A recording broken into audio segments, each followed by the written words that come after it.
Viernes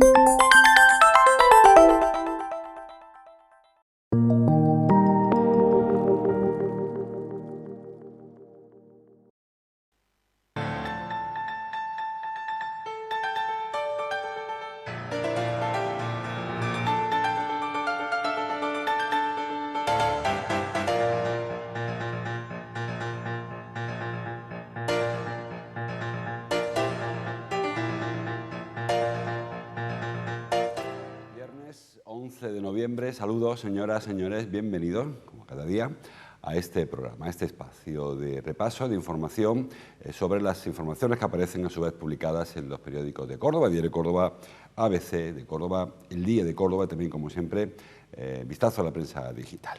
Hoy también, como suele ser cuando avanza la semana, portadas muy distintas unas de otras, así que vamos con este primer vistazo a los periódicos. El Diario Córdoba ha escogido un asunto de ámbito nacional para la apertura de hoy. Un chequeo al Ejecutivo, las leyes estrella del Gobierno atascadas a un año de las urnas. Dice, bueno, viene un poco a colación del anuncio que hizo ayer el Gobierno de una de las promesas electorales, como es la reforma del Código Penal en cuanto al delito de sedición, que hoy se va a presentar en el Congreso. Temas más locales, la foto, que es local o provincial, como quieran, de AJ González. Reencuentros en la Feria de los Municipios. Ayer se reabrió, se inauguró la 11ª edición, la primera de este año, la de este año, 2022, después de un par de años de parón a consecuencia de la pandemia.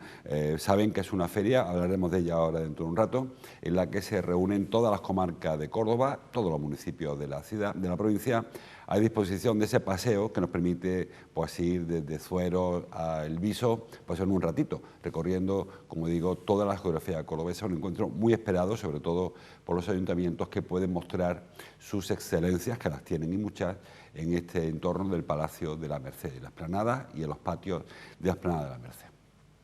El diario ABC, la portada es de ámbito nacional, en los dos casos. El diario, en la titular de apertura, para un truco electoral, dice, de la Moncloa, que va a nacionalizar masivamente a personas que no son españolas, dice esta información, al menos así lo hace ver. Foto para la ministra Pilar Llop, ministra de Justicia, y lo que dice es que la ley de memoria histórica, ley de memoria democrática que se llama ahora, va a permitir que hijos y nietos de personas que salieron de España durante la dictadura franquista, represaliados o autoexiliados, podrán nacionalizarse españoles.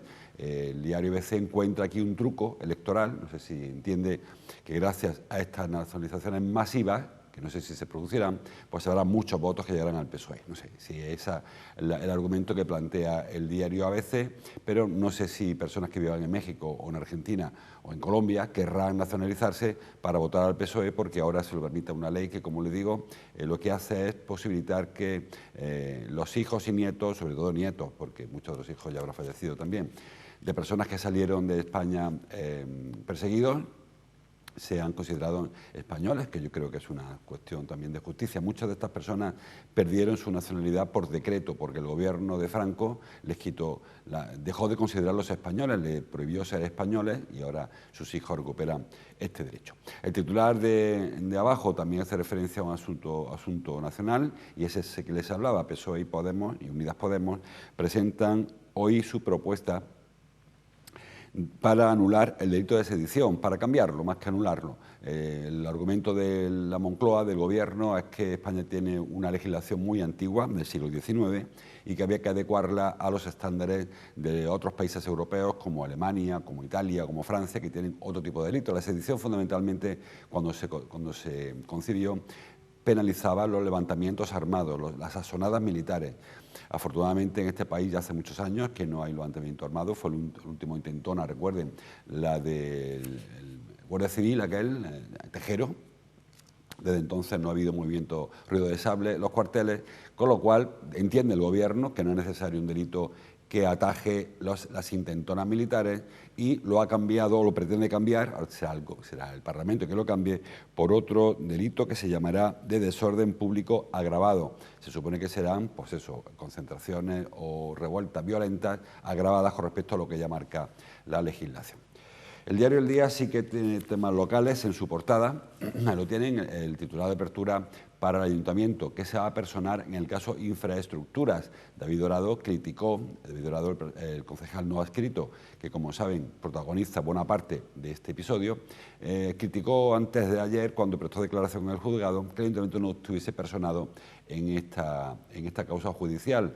Ayer preguntó al alcalde, en la última parte del pleno, en Rogos y Pregunta, le preguntó por qué no se personaba. Y el alcalde dijo que se va a personar y que lo va a hacer en cuanto legalmente sea posible. Ahora hablamos de este tema. La foto también para el Palacio de la Merced, para la carpa instalada en el aparcamiento, donde vemos a un beneficiador de Moriles, pues escanciando vino en el stand de su municipio.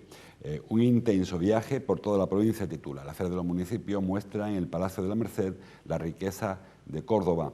La foto superior para un venezolano, para Rafael Cadenas, que ayer fue galardonado con el premio Cervantes 2022. Saben que hay una ley no escrita en la cual se van alternando personas, escritores españoles y americanos. En esta ocasión, pues ha sido Rafael Cadenas, un hombre con 92 años, premiado con este premio Cervantes, el más prestigioso, por supuesto, de las letras españolas. Bueno, vamos por el principio. El diario, por la veteranía, el diario Córdoba, que al margen de este tema que comentábamos, el tema de apertura, tiene un par de temas locales muy interesantes. Por ejemplo, dice en el sumario que Córdoba registra el triple de casos de obesidad infantil desde la pandemia. Ayer se conmemoró el Día Mundial de esta afección, la obesidad, que es una enfermedad, sobre todo cuando pasa a la morbilidad. Y entonces se puso sobre la mesa esta estadística. Se ha pasado de 104 casos a 300 y pico desde el inicio de la pandemia. Los expertos detectan un cambio de hábitos peligroso, tanto en cuanto a la alimentación como sobre todo al sedentarismo. Durante unos años de pandemia hemos estado recluidos, unos más que otros, y los pequeños casi más que nadie, por protegerlos, lógicamente. Y recuerden incluso que se cambiaron hábitos en el descanso de los recreos, por ejemplo. Bueno, pues eso ha dado pie a que probablemente entre el cambio de hábito, mucho tiempo en casa, mucho tiempo cerca del frigorífico, de la caja de galletas y mucho tiempo sin hacer ejercicio, ha provocado que haya un sobrepeso. Un sobrepeso que, como le digo, o incluso obesidad mórbida, que digo que puede convertirse en un riesgo grave para la salud, porque al margen de la cuestión estética, que también a cierta edad, hay que cuidar, se crean problemas de autoestima, sobre todo problemas psicológicos, relacionales con el resto de chicos y chicas, alumnos, compañeros, niños. Pues aparte de ese problema psicológico está el problema físico. Un problema de obesidad pues te ha acarreado problemas incluso cardíacos, ¿no? Incluso a edades muy precoces. Entonces, pues, los expertos proponen, hay un plan que se llama Plan Pimpo creo que es, el Plan Pimpo, que propone pues recuperar hábitos saludables, recuperar o encontrar, porque algunos no los tenían de antes tampoco, volver a alimentación más sana o buscar alimentación más sana, con menos productos procesados, con menos productos que básicamente provoquen el sobrepeso y sobre todo terminar con el sedentarismo, que es quizás el gran mal del siglo XXI. Estamos muy acostumbrados a que los críos los llevamos al colegio en coche, que los recojamos del colegio en coche, que ya en lugar de bajar a la calle a saltar la comba, pues se dediquen a jugar al videojuego, y eso provoca que no quemen las calorías que ingieren durante el día, y sobre todo si ingieren más de la cuenta. Así que es una situación que, bueno, no es que sea especialmente problemática, son 300 y pico de casos, 348 casos, que, bueno, no es que sean muchos sobre la población de infantil que hay, pero sí que es preocupante el crecimiento. Se ha triplicado en apenas 2 años y medio, desde que comenzó la pandemia, la obesidad, 104 casos con respecto a esos 350 que hay ahora. Así que sobre todo, más que un tema de salud y consumo, que es la consejería, es un tema familiar. Son los padres, los tutores, las madres, quienes tienen responsabilidad en personas que tienen menos autonomía a la hora de elegir su menú e incluso a la hora de decidir si pasean o si no pasean. Y en lugar de echar el fin de semana tumbado en el sofá, pues lo mejor es sacar a los críos a la calle, que corran, que desfoguen, que cojan la bicicleta y que hagan ejercicio, que es fundamental para muchas cosas, no solamente para el desarrollo físico, sino también para el desarrollo intelectual y el relacional. Hay que volver a los juegos de barrio, los juegos de la calle, y cambiarlos por esos juegos que son tan antisociales, a pesar de que se pasen el día hablando por los auriculares con amigos que estén cualquiera sabe dónde. Más cosas. El diario ABC, en la portadilla, hemos visto que la portada aborda temas básicamente de ámbito nacional, sí que hay asuntos interesantes. Por ejemplo, el tema económico. La creación de empresas, titula el diario ABC, cae al 6%, pero crece con fuerza el capital para su constitución. Una información que firma Baltasar López en ABC. Bueno, esta información, no digo que esté mal redactada, que está impoluta, como siempre, en la información que publica Balta, sino que tiene un poquito de truco. ¿Por qué? Pues porque compara este año con el año que hubo una mayor creación de empresas, que vino después de un año con con poca creación de empresas. Es decir, las empresas que no se crearon en el 2020, consecuencias de la pandemia, se crearon todas ellas en el 2021, con lo cual ahora comparar 2022 con 2021, pues crea una comparación que no siempre es correcta en el sentido de poder realmente ver cómo evoluciona. Y el dato siguiente sí que es especialmente contrario a lo que dice el titular. Las empresas son cada vez menos, dice la información, pero cada vez se invierte más en la creación de empresas. Como les digo, 2021 fue un año muy peculiar, fue un año histórico en cuanto a creación de empresas. Hubo muchas ayudas estatales, veníamos de una etapa en la que hubo muy poca actividad económica y compararlo es extraño. En Córdoba, de enero a septiembre de este año, se ha invertido 78.700 euros de media en cada sociedad mercantil constituida, que son 17.000 euros más de lo habitual. Es decir, que son empresas más solventes o más potentes o proyectos más sólidos que las que había el año anterior, que se crearon muchas empresas. Se crearon 1.100 empresas durante el 2021 y este año pues hay un 6% o menos. Es una tónica habitual, o sea, está ocurriendo en toda España, lo de que este año sea peor que el año pasado en cuanto a creación de empresas. Repito que es una coyuntura muy particular, ¿no? Y tampoco se puede comparar. Sí que es relevante el dato de la apuesta del emprendimiento por proyectos más sólidos, que no digo que los otros no lo fueran, sino que hubo, por decirlo así, un poco más de río de empresas de cualquier índole, ¿no? Tanto proyectos grandes como proyectos pequeñitos, como empresas que estuvieron casi cerradas o cerraron en 2020 y que en el 2021 recuperaron cierta actividad a medio gas. Creo que es interesante en cualquier caso esta reinversión en cuanto a sociedades mercantiles, que puede provocar a su vez, sobre todo cuanto mayor la empresa, mayor creación de empleo tiene, porque muchas de las pequeñas o microempresas realmente son proyectos de autoempleo.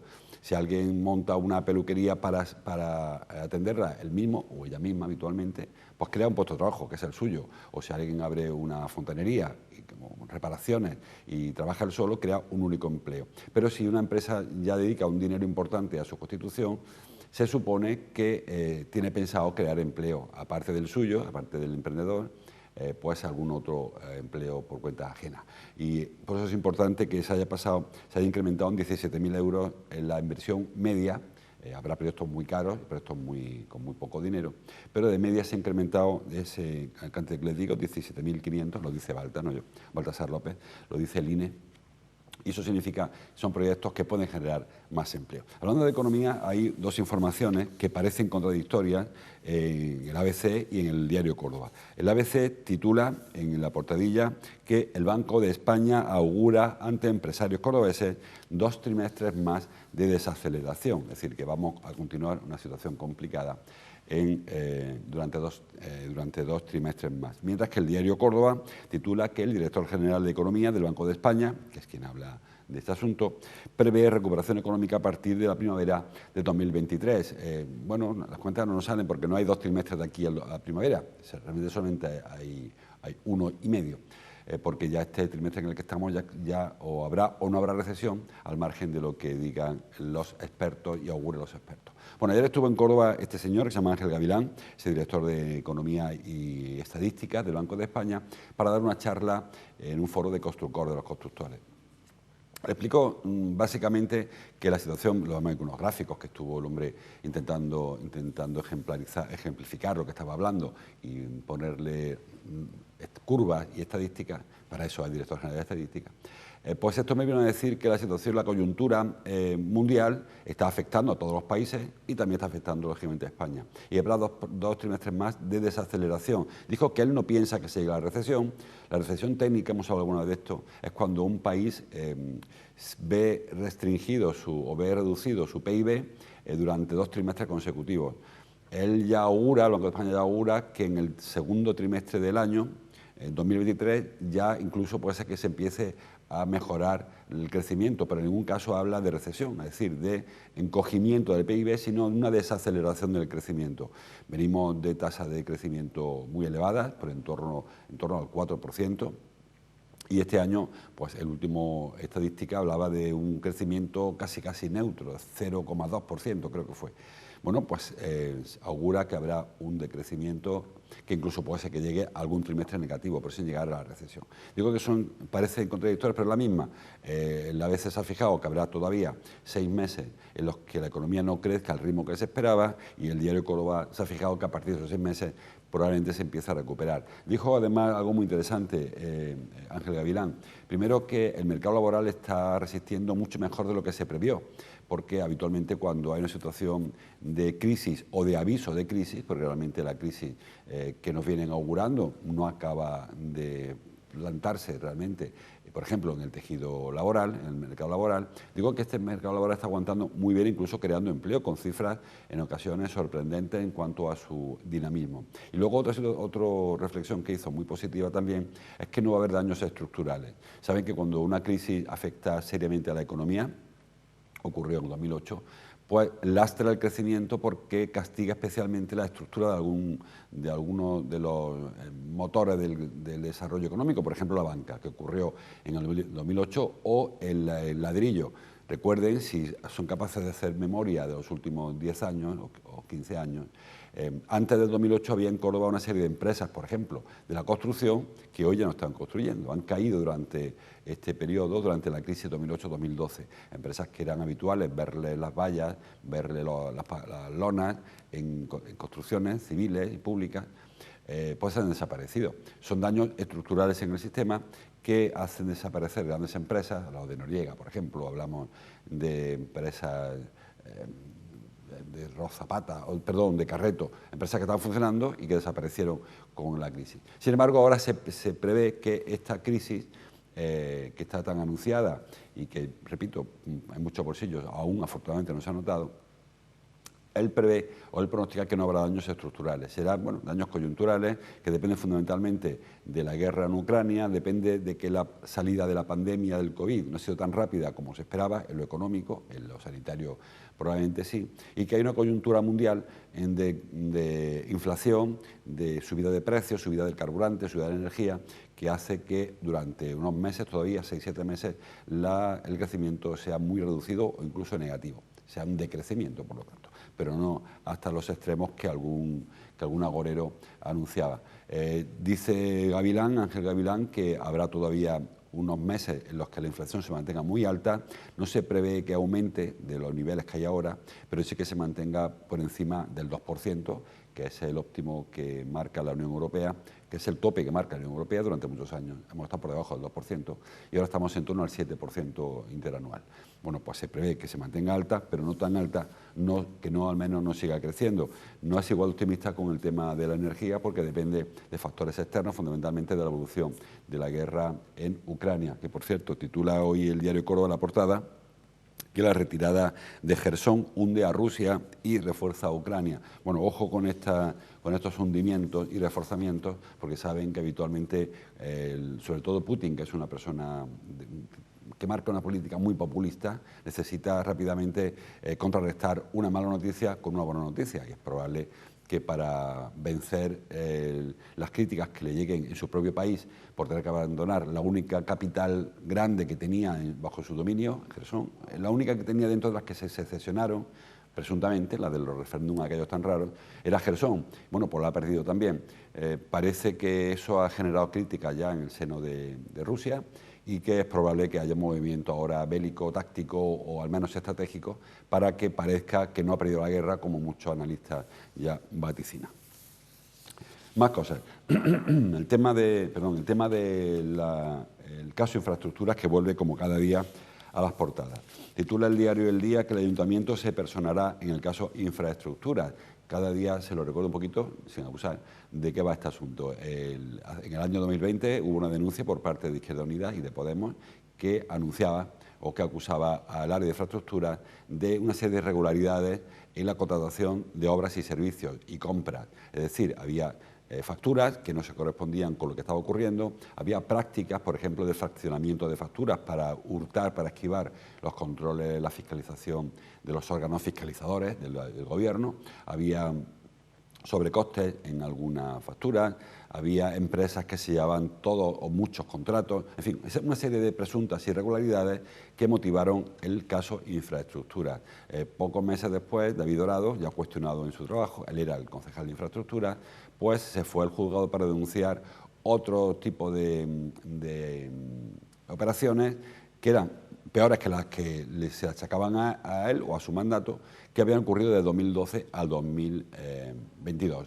Bueno, pues ese caso de Infraestructuras, hace unos días, antes de ayer, David Dorado, hoy concejal no adscrito, se salió del grupo de Ciudadanos y por tanto también se salió del grupo de Gobierno Municipal, pues David Dorado fue al juzgado a ratificar la denuncia que presentó en su día por esas prácticas. Esas denuncias provienen de una auditoría externa que encargó él mismo. No sabe incluso si la pagó él mismo. En cualquier caso, hubo una auditoría externa con una serie de presuntas irregularidades que él puso en conocimiento de la justicia, que ha abierto investigación. Y él fue a ratificar esa denuncia. Al acabar la declaración, a la salida, pues se preguntó por qué el ayuntamiento, que según la Fiscalía es parte perjudicada en todo este proceso, porque puede ser que pagara de más, puede ser que pagara por obras que no se hicieran.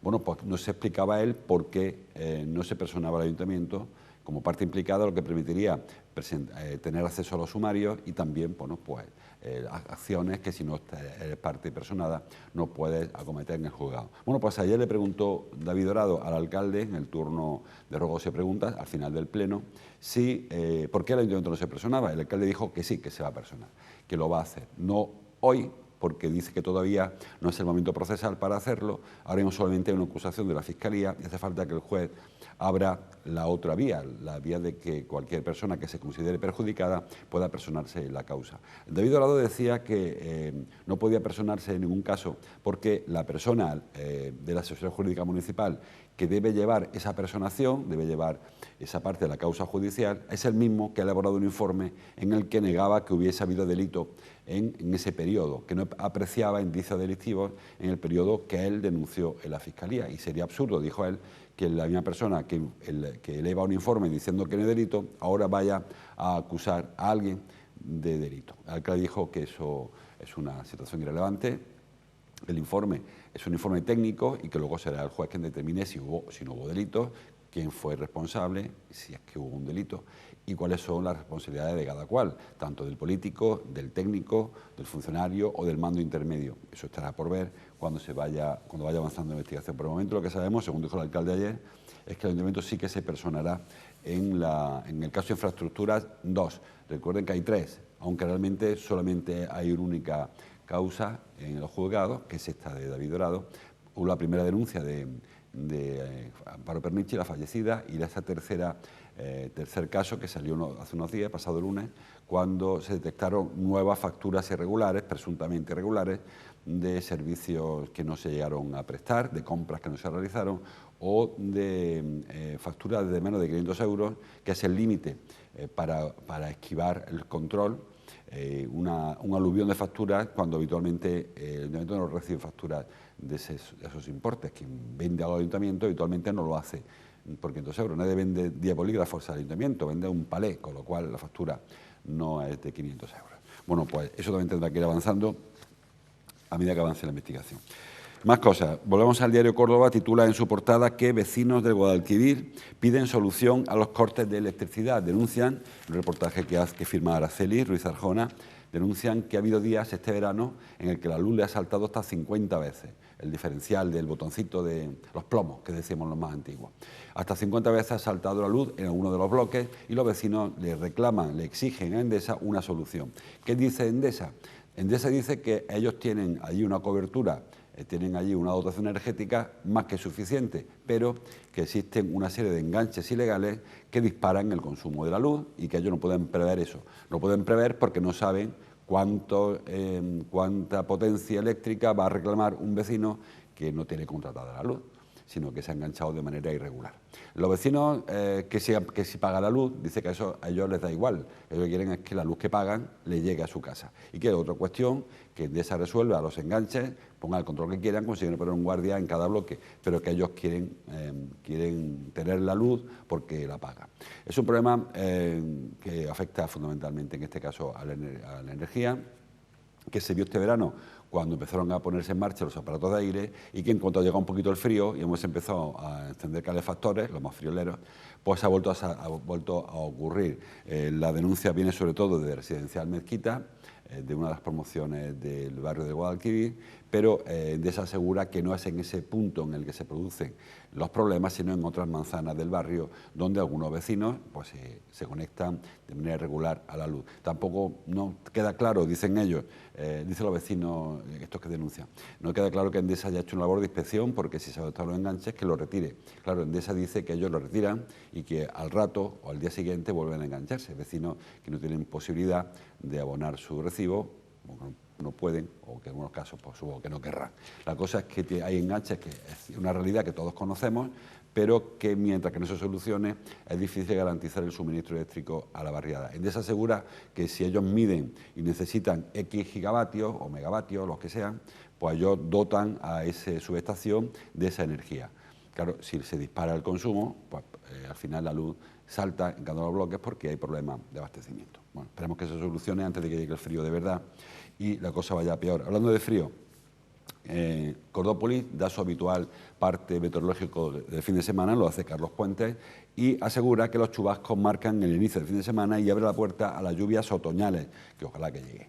En principio no esperen tampoco que vaya a llegar el monzón, va a caer un poquito de agua, quizás sobre todo en el norte, van a barrer las nubes la provincia de sur a norte, pero durante el día puede ser que caiga algunas gotillas, que nos encontremos los cristales de los coches manchados, mojados, pero poco más. En la sierra sí puede ser que haya una tormenta importante. A partir de la semana que viene parece que sí que hay algún indicio de que llega algo más de lluvia. Repito, tampoco va a ser una lluvia torrencial, o no se espera al menos, pero sí que parece que el otoño puede ir un poquito, reflejarnos un poquito. Todavía no va a servir para llenar los pantanos, pero sí para ir poco a poco mojando el suelo y que las escorrentías empiecen a funcionar. Hoy el agua que cae directamente se va al subsuelo, a los acuíferos, y el pantano no se entera de que ha llovido porque no llega el agua a correr por los torrentes. Parece que es probable que este fin de semana, hoy viernes y a partir del martes, haya algo de lluvia, a ver si luego